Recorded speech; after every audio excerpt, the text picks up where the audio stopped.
Hello everyone, welcome back. I hope you've had a happy time reading and or writing this month. February's book of the month is The Poppy War by R.F Kuang. If you don't want to listen to the audio version or if you want to see a written down version, you can check out my blog, which will be in the description box below. But I don't want to spend too much time. Sit back, relax, and let's revel in this chaotic book review. This non-spoiler section will be very short because I don't want to ramble and accidentally spoil anything. But I just want to let y'all know this book just knocked it off the charts. I gave it 5 stars immediately, just wiped the board. It was very fast paced. A lot happens in these 527 pages than some other 800 page books that I know. If you like fast pace, intense world building, detail, very much detail oriented book, I would recommend checking this out because this has all that and more. Once I got used to Kuang's writing style, I fared better in reading this book. Sometimes a lot of details from the intricacies of the problems that Rin was facing or the lore that was being discussed would bog it down, and I would know my mind was drifting away, but it would pick back up with something else. The pacing felt like a roller coaster. It would build up to something and then come back down, and then we would go back up, but we would start at a different place. That's why the book is split up into 3 parts. So when part 2 started, it took me aback. Side note, during the spoiler sections of my book review, I tend to get very rambly, and I'm thinking that most people who are listening to this have read the book already, so I don't spend that much time explaining certain aspects of the book. So I might try to get better at that, but keep in mind, if you're listening and you haven't read the book yet, you get confused on what I'm talking about, that's why. So the book starts out with our main character, Rin, being a war orphan and a foster child to these opium drug dealers called the Fangs. And basically she's down on her luck. So the Fangs want to marry Rin to the village import inspector. Of course, because they're in the opium trade, they want to get an insight on when they can make their trade and how to avoid getting caught. Rin's not their child, they just had to take her in because later on in the book we find out that there were a lot of kids that were left orphaned, so the Empress made it a law that every family had to take in at least one orphan. So that's how Rin got stuck with the Fangs. She doesn't want to marry the inspector because, he's old, disgusting, all that stuff. So she ends up going to her friend or tutor, favorite, and says her best way of getting out of this situation is testing into one of the best military schools, which is Senegard. So she studies because, of course, she's behind every other student who would be training all their life to go. So we get through a montage of her studying and forcing herself to succeed or excel really hard. And by the end of the chapter, she gets in. And this starts her journey. She travels to Senegard with her tutor, and they see the school. And of course, at first, she's discriminate. Of course, she is discriminated against because she has darker skin and she's a peasant when normally peasants don't go to Senegard. Senegard is for like the rich. But she proves herself because she's very smart and she's very determined to get to where she wants because she doesn't want to go back to the Fangs and, marry that inspector. So she pushes her boundaries and succeeds, and she excels, like becoming one of the top students in her class, which I really love. I said before that this book is split up in 3 parts. This is my favorite part because we get to know Rin more as a character. She's more present throughout this part, whereas in the rest of the book, the war takes over and it feels like she's a bystander. So I'm just getting a ton of information and action scenes and dialogue from other characters, but not a lot of inner thought and emotions from Rin as we did in this early in the book, which I didn't like as much. I would say this part of the book can be described as character driven and then the rest is plot driven. I felt the difference once I started the second part because it started with a new character. But anyways, let me get back to this. During her training, she meets friends, and like Tay, her friendship with Tay is really nice. He ends up being like one of her closest friends. She has a rivalry with this guy named Nezha because she showed him up, and they actually end up facing off with each other by the end of their training. She meets her master who teaches her lore, Master Jiang. You know, he's like, when he's introduced, he's like this typical hippie type character. He doesn't fit in with the rest of the other teachers, whereas everyone else is very, this is what you do, this is what you don't do, strict, and you must be obedient. He's very carefree, and he does what he wants. He doesn't keep regular scheduling of classes, so every other student is just like, okay, we're not going to just show up for the class anymore. Rin stays longer than the rest of them, but afterwards she ends up not showing up for the class. And it's not until she gets kicked out of the one of the other classes. There are, 6 classes? And she gets kicked out of battle one, where she learns to fight because she was fighting with Nezha, and you know, Nezha's like a teacher's pet. So she gets kicked out, and then she and Master Jiang says, okay, you know what?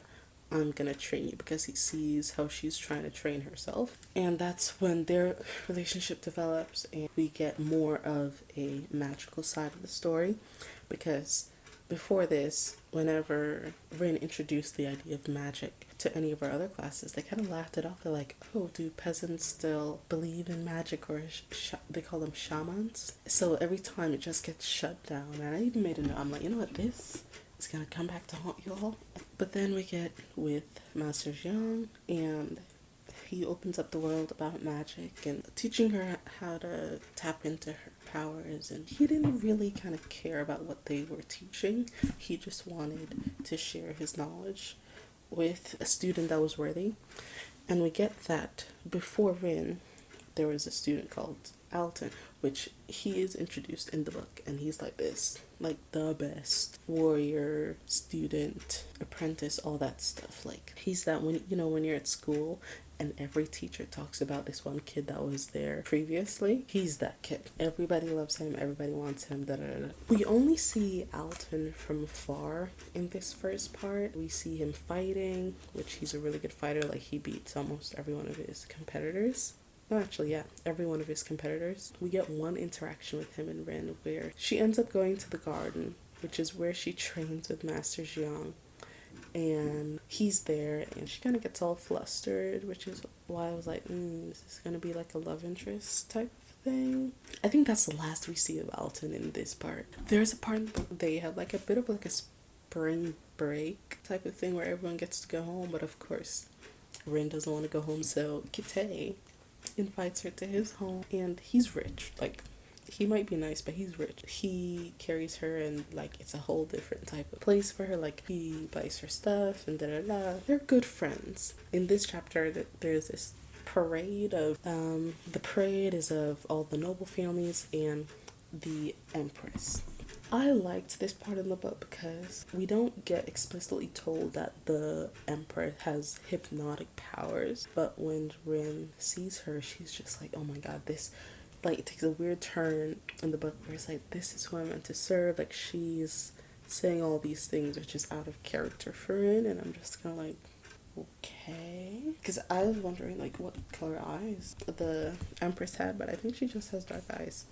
But they're just hypnotic, and I liked that part in the book. It was very it wasn't subtle, like, it was right there. Okay, she has hypnotic powers, I guess that at that point. And after this spring break, they go back to school, and this is where the book takes a turn of building into the war. Different skirmishes are happening, there's infighting, there's information about the Mugans are approaching and they're about to invade, and there's a lot of tension at the school, and I liked that build up. There was discussions about it amongst the wealthier students, and they were fighting because at this point they're no longer students, they're representing where they come from. There's just this politics at the school, which was I liked. Like, none of these kids are politicians in name, but they're politicians basically by birth. And I love that Rin just took a backseat because it's no longer like them picking on her and about being the best. This is war, and immediately any type of school yard fight is put down, and it's like a real heavy topic that people are talking about. But that's where we started to get her leaning back from the plot. This is where we see it goes from a character driven story to a plot driven story, because very quickly after the war has begun, I think the Mugans capture someplace, I don't know where. The school ends up being like, okay, you know what, training is done, this is the real thing, everybody needs to get their shit together. There is an invasion on Sinigard. They're trying to get all the noble citizens out of Sinigard. After that, the attack starts. Rin at first is like, okay, I'm gonna depend on my training and everything that we've learned. And then once she sees them attacking, it's like everything she learned just falls away, and she's scared, and she just resorts to instinct on like a fight or flight type of thing. And I liked that. It's like, you could learn all these things and then it just not work. It's like what you think you would do in a situation versus what you actually do in a situation, and I liked that. Also, one thing I liked was the development of her relationship with Nezha. At the beginning, I didn't really like him. He was typical arrogant teacher's pet, but them fighting, was it side to side or back to back, and just helping each other in this section of the book was really nice, and I loved it, and it pushed him a little bit up in my character list. There's not a lot of characters that I remember from this book. I mostly remember plot lines. That's an issue that I have with this book. Like, I love a good plot. That's probably why I like this book. Like, I can kind of forget about characters if they're not too cardboard cut out, if you give me a good plot. And this was what this book was. I think more character development, especially on Rin, which I'll talk about later, could have happened. But anyways, so Nezha and Rin are fighting side by side. They're kind of like a last fence where they are, and they're about to die. They're about to die together. I'm like, okay, this is cute. And then Master Zhang shows up, and we get that. Let me preference. Earlier in the book, we get a bunch of these stories about magic came to be, or how this country came to be, and they have the turtle, the empress, or the snake, or something. I don't even know. If you read the book, you know what I'm talking about. But anyways, we find out in this part that Master Jiang is the gatekeeper. He's basically been exposed as an actual shaman, because during this part earlier, he was teaching Rin to unlock her shaman powers. I forgot to talk about that. If they have more than one offer, they get to pick who they want to pledge to and become apprentices of. At first, she didn't want to pledge to him because, he's quirky, and she kind of just wants to be a soldier and have a good job and have money. When she finally is like, you know what, I'm gonna pledge to you, he has her do all these weird things. There's a point where he tells her to go to the mountain and meditate until she ascends or something. So she stays there. I don't know how long she stays there, but it's a long while, probably like weeks. And she finally ascends, and she sees all the gods, and there are like two entities that is introduced that comes back later, where it's this woman that keeps blocking her from entering the place of where the gods are, and that she keeps telling her to go back. And as soon as she's introduced, I'm like, oh, this is the Spearly queen, because that story was introduced earlier. With the way that story ended, I'm like, okay, yeah, this is the Spearly queen. And then we get kind of introduced to the Phoenix in this part too, but I wasn't sure until later on in the book. The Spearly queen keeps blocking her from tapping into that power, and she's like, no, you're gonna regret it, please don't do this, blah blah blah. And Rin ends up listening to her for a long part of the book. But during this part where she finally comes back down from the mountain and she talks to Master Jiang, it's like a letdown, because she finally sees the power that she could have, and she goes to Master Jiang, and he's like, oh, no, you're not gonna use the power, I just wanted you to know what was out there.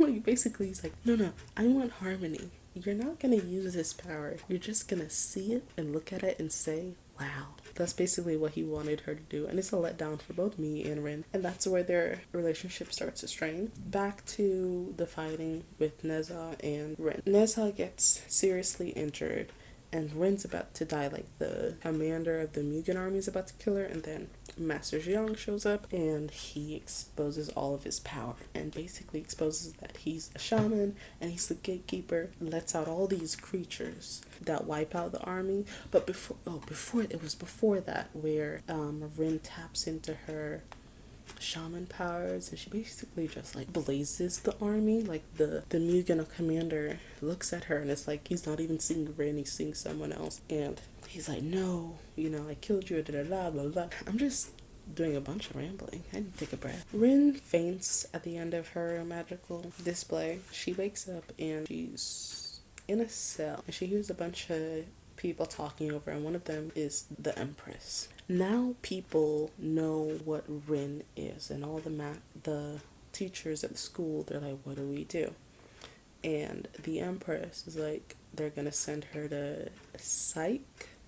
I think that's how it's pronounced because it's with a C. That's like the losers. You have cool kids table and the nerdy kids table. That's the losers table. They've talked about it earlier in the book where nobody wants to be sent to psych because that's where you do all the Empress's dirty work and you never get any rewards or recognition for it. So because Rin exposed herself as a shaman, they don't trust her anymore, and they don't want her around like the regular soldiers. It's a turn in her arc, which I liked. She basically gets a U-turn on her arc that she wanted to go on. She wanted to become a soldier, a respected soldier, and prove her family wrong and all this. But now she's being sent to psych, which is a bunch of misfits and people, I think they're kids or young adults with powers that can help the country. The country doesn't want to recognize them. And this is where we get reintroduced to Alton, because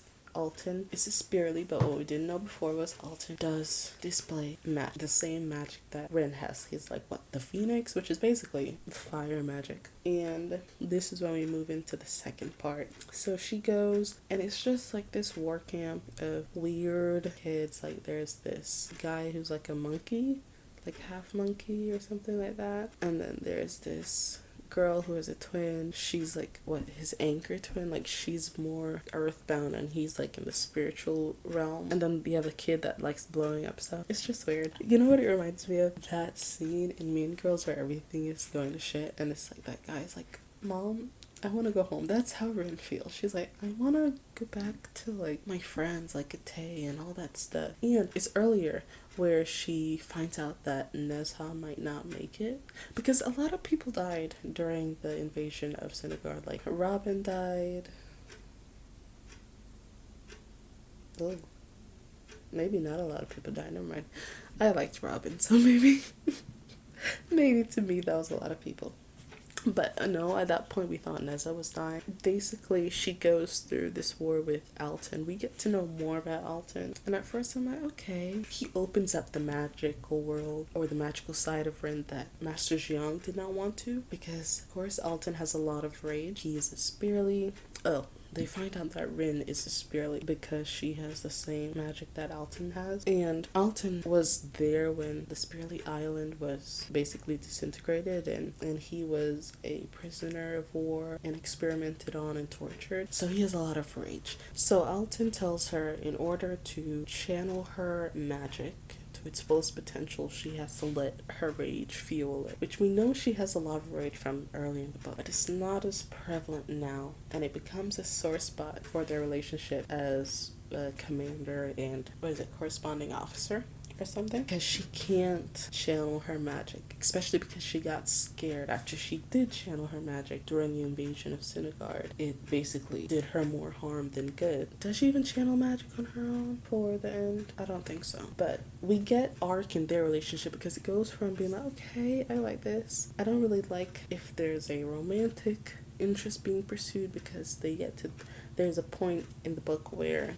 all the kids are sitting by the fire, and one of the guys is teasing Rin about her and Alton being the last Spearleys, and are they gonna repopulate? And she's like, no. When they were in training, she got her period for the first time, and she hated that it interfered with her training so much. She got like a little potion that they made her to basically destroy her uterus, so she can't reproduce. And at that point, I'm like, okay, yeah, this is not a romantic interest being pursued. Like, they're not getting together. I go from appreciating Alton to liking Alton to disliking Alton to thinking, like, okay, goodbye, Alton. He goes through a rough arc in this book, but as we get to know more about him, we hear more about his story and how horrible it was. A revelation is that he is an opium addict. Well, they made him an opium addict and they never took him off it, so he smokes it a lot. And Rin has a very aversion to opium addicts because she knows the effects of what it does to people. She was so upset when she realized that he was an addict. She's like, what? And it provides a damper on their relationship.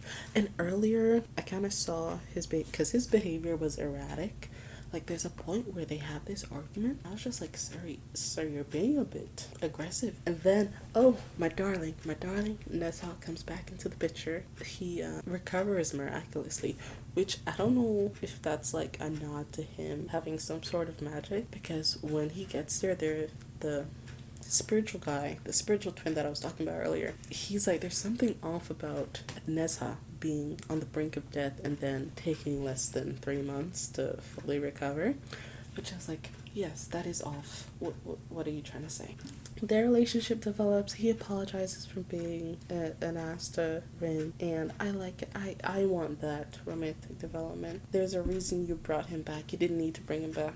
You could have just left him there, and my romantic development would have been dashed. But the reason that you brought him back was for this. But no, she brought him back just to kidnap him again. But anyway, yeah, he gets kidnapped by the Mugans. I think he's dead. I hope he's not dead, because I am continuing with this series, and I just hope they find each other again and they get together. Let's get together, yeah. Anyways, so I don't even know where I am. I did mention Alton is the commander of the psych unit. The psych unit. I'm gonna keep calling it that. He's very young because I don't think he's too much older than Rin, maybe like a couple of years. His decisions as commander lead to a lot of controversy because he tries to make bold decisions that will solidify his status or his rank or what people think of him, because he was always the best student and the best fighter and the best strategist, and now he's on his own and he doesn't have as much resources as other commanders, and everything he does just seems like a wrong turn, and we see that frustration build up through his character and through his relationships. And I was like, oh, this is like, I didn't like him at the end, but I liked that character development. There's a point where he has a win against a Mugen unit and they waive a truce, because right now the psych unit, they're defending this port city and they got a win. The unit that was invading them, they're like, okay, we'll call a truce, and I think they offered sugar, or what they said was sugar, to the people of the port. They took them, and Alton regarded that as a win, and he's like, yeah. And they were talking about the topic of surrender, and one of the guys from the psych unit is like, no, you guys, that's not sugar, that's some sort of explosive. I don't really understand what it was, but it wiped out a bunch of the people in the city and a bunch of the soldiers who took it. The Mugans were like, y'all really thought we were gonna surrender? And it's a low blow to Alton and his command as officer. He really takes it hard. He's like, oh my god, that was my fault, because he wanted to just like head first, like, okay, I got this victory, wave the flag, I'm here, and he, even though I forgot who was there, it was one of the masters that was saying, this seems like a trap, but because nobody really likes him, they weren't really listening. They take that really hard. I like that was a plot line that was like, oh my god, that was brutal. But this book gets very brutal for the rest of its entirety. The most brutal it gets is when they leave that port city and because they realized that the port city was not the Mugens' main target, it was another city. So they've been duped. And once they get to that city, the massacre that they see is horrendous. Like, the details are gruesome. Rin finds Kate hiding there, and she finds, is it Venka? She was another rival slight rival of Rin's during their training, but the things that happened to her, oh my god, it was horrible. And just the massacre of the women and the children and the men, and how they treated the bodies, like they did not see those people as human, and it translated on the page, and it was the most disgusting and gruesome thing I've ever read. This what leads into the third part of the book, where there's just this desperation to get a win, to win the war. Of course, Alton leads that ship straight down the path. There is this mountain where they keep all the shamans that either lost their minds or are too powerful to control, or have now become vessels of their gods. They keep them in this mountain that locks them up. Alton's big plan is, okay, you know what? We're gonna let them out and just set them on the Mugen army, even though we're kind of setting them on the land of our country. And the moment I heard about this plan, I was like, this is a shit plan. This is desperate. I don't like it. Rin is like, you know what, I'ma go. I think it's just her and Alton that go. We find out that Master Jiang was put there, which I guessed. There's one of Alton's friends was put there too, but because he was now a vessel of his own god. And once we get into the mountain, and like the mountain is described and all the names that are on there, I'm like, this is not going well. And then we find the friend that Alton was talking about, and it's like a switch of like the friend talking and then the god talking. And I was just like, this is not good. And what ends up happening is, because of course they left the door of the mountain basically they left the door of the mountain open, and the friend, the god, escapes and is now about to wreak havoc. At that point, I'm like, y'all need to leave. Y'all need to leave. Leave. Now, this is also where the book, as in the writing part, takes a turn, because it goes really fast. The plan ends up being shit. They see Master Jiang, and he's kind of like trying to convince them to not do this. Like, he doesn't want any part of this. And Rin is like, why won't you just help? And he's like, no. And he turns himself into stone. When they're coming out of the mountain, they end up getting captured by the Mugens. And the rest of the book is kind of like a blur. It goes so fast, and I get so confused. I'm already rambling about the parts of this book that I do know. I know I would sound like a baby trying to explain the very last section of this book, but I'm going to try. They get taken hostage by the Mugens. Some of these people are the same people that took Alton hostage when he was younger and tortured him, and because they now know that Rin is also very powerful, they take her and they basically bring up all the trauma of Alton, because they put him in the same room. I don't know how they shipped them from the mountain to like this the island part. It was weird. I don't know where they were during this last section of the book. There's this like the evil doctor, science doctor, that knew Alton. He's like, oh, you've returned back to me, and blah, blah, blah. And they put him back on opium. And basically this torture goes on, and they didn't touch Rin yet. They thought about torturing Alton to get her to do something. And her and Alton like meet in the spiritual realm, and they're like, we need to get out of here. So they do like this thing, like on the count of 1, 2, 3, they like channel their power with each other, and they burst out of shackles.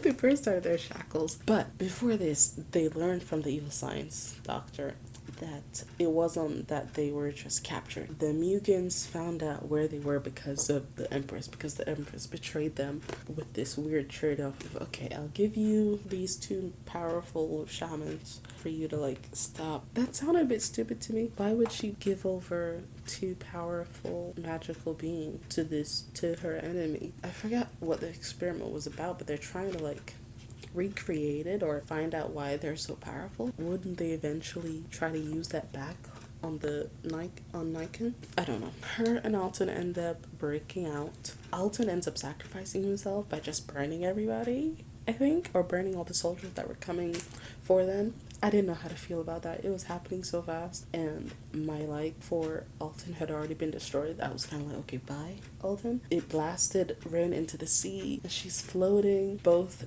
physically and spiritually. Like, she's seeing the twin guy, she's seeing all this stuff, and she finally wakes up and she's on a boat. No. I'm skipping the best part. She's on the Spearly Island. She's like, okay, I know what I gotta do. I gotta get to the Phoenix. she realizes that they were trying to find the source of the Spearly's power, and she goes to try to find it. The island is ravaged. She's like, I don't know how I'm gonna find it if people didn't find it. But what she realizes is that the temple wasn't on the island, like it was under the earth. So she goes into this cave and she finds the phoenix, and the phoenix is like talking to her, like, basically this thing about, oh, the gods aren't that powerful, we're just kind of do what you want. Yeah, like they give you what you want. She's like, all right, I know what I want. He's like, what do you want? And she's like, I want to burn them. So she burns the entire, or wreak havoc on the entire island of Mugen. She's not on that island. She's on the Spearly Island. I don't know how far the Mugen Island is, but basically as soon as she says that, it just happens.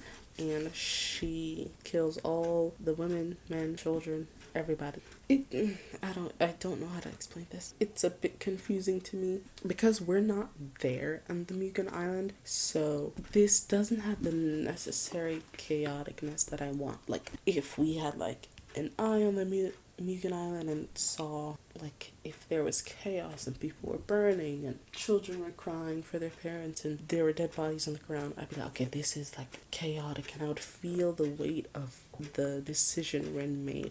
But because we kind of get the conversation of her talking to the god, and then her feeling that her power kind of cracked, and then her fainting, the chaoticness was like, I don't know what's happening right now. And I didn't kind of understand until she woke up on a boat with all the other psych wards, the psych wardens, and then Kate was there, and her eyes have changed. I think they're red now because she's embraced her power, and they have this conversation about the ethics of her burning Mugen, but it's quick. It's literally the last couple of pages, or the very last chapter. So I'm just like, I'm gonna have to read the next book so we can delve more into that. But as I said, I didn't feel the weight of what she did.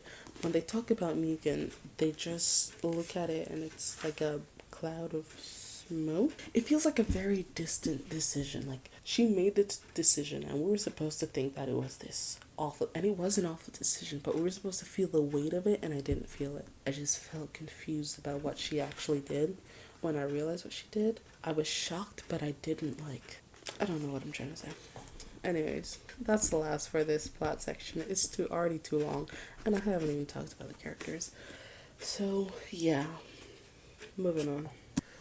Okay, this is already at 54 minutes, and I did not want this to go over an hour. But I also talked about almost everything within the plot section, so I'm just gonna touch on the character, which is Rin. I know this is a fast-paced book, so I expected Rin's character arc to be dramatic. It was, but as I said before, it was very character-driven in the first part of the book, and then it became plot-driven and the war took over. It went very fast, and it was all about the reaction to plot points. So there's even a point where she makes a comment about meditating after she had stopped. She had stopped after Xiang got captured and she was sent to psych. But there's a point towards the end where she says she was meditating to try to channel her power, and I'm like, oh, I like that. It was a little subtle, but after that, I don't think there was any more commentary about her. Everybody else was commentating, like her and Alton were getting into it about her not being able to channel her power, and her and the spiritual twin guy was talking about, because I'm not even going to talk about the journey that they went on. Everybody else was commenting on her, but she wasn't reflecting. That made me feel distant from her towards the end.